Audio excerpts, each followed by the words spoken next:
Привет, мои дорогие друзья и подружки. Дождь, погода мерзкая.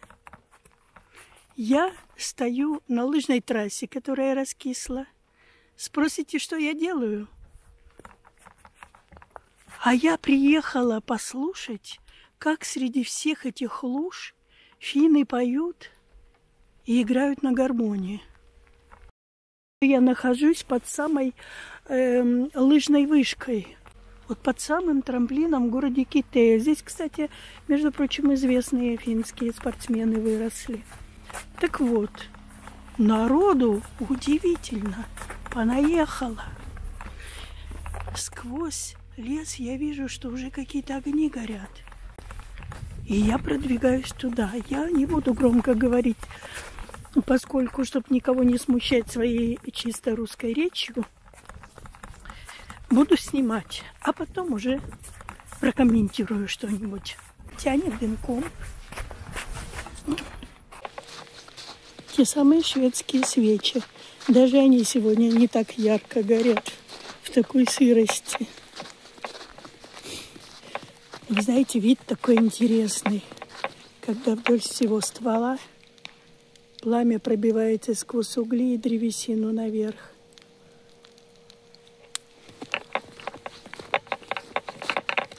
Прям практически сказочный лес.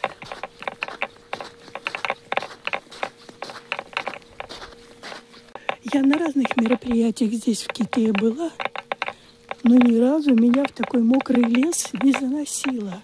Вот там уже люди что-то делают.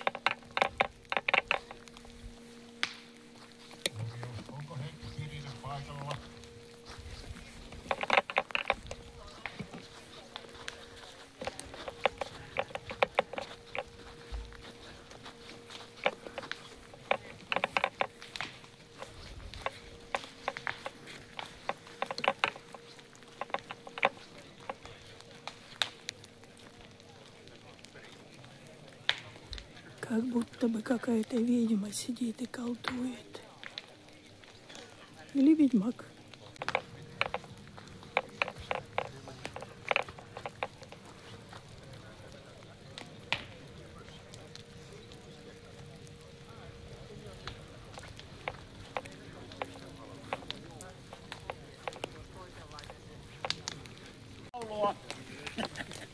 Joululaulu Uinuu valkoinen maa ja sitten isänmaallinen virsi Kiitos Jumalamme.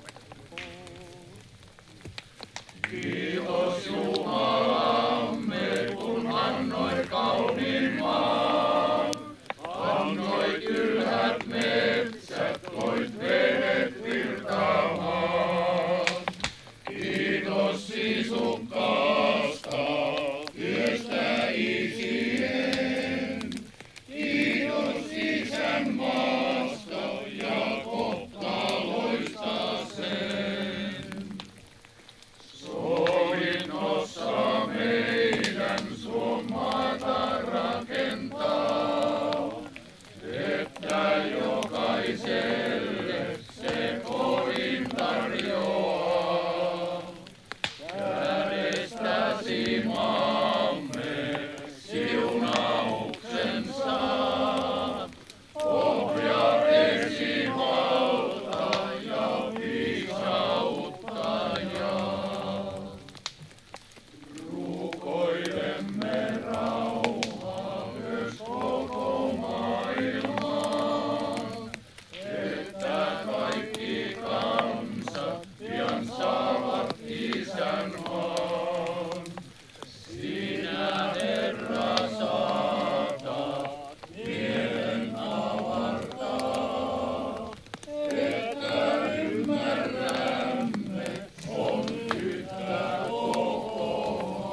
sointu säilyy.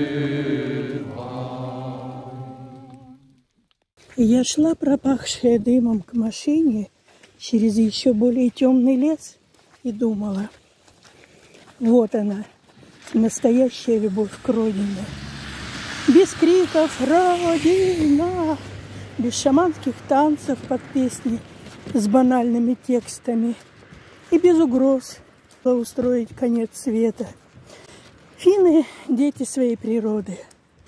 В эти тревожные времена они пришли в лес, чтобы помолиться своему доброму Богу и сказать спасибо за то, что у них есть. Им не надо чужого. Они хотят жить в своей маленькой зоне и строить ее для своих детей дальше, как предки строили, и хранить завоеванную предками независимость своей маленькой любимой страны. И потому в День независимости Финляндии в каждом доме зажигаются бело-голубые свечи, звучат молитвы за продолжение жизни и тихие песни о любви. Даже в темном декабрьском лесу. Нам бы поучиться.